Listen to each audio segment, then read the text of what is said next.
Hi everyone, welcome back to our channel.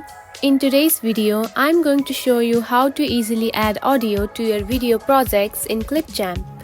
It is a very easy and simple process, so let's get started.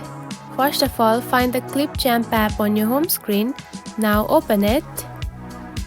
Now tap onto the new video option and choose the video from your gallery that you want to edit.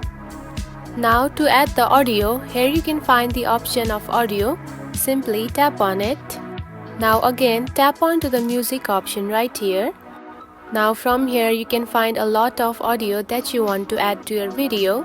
Now tap onto the plus sign button and add the audio on your video like this.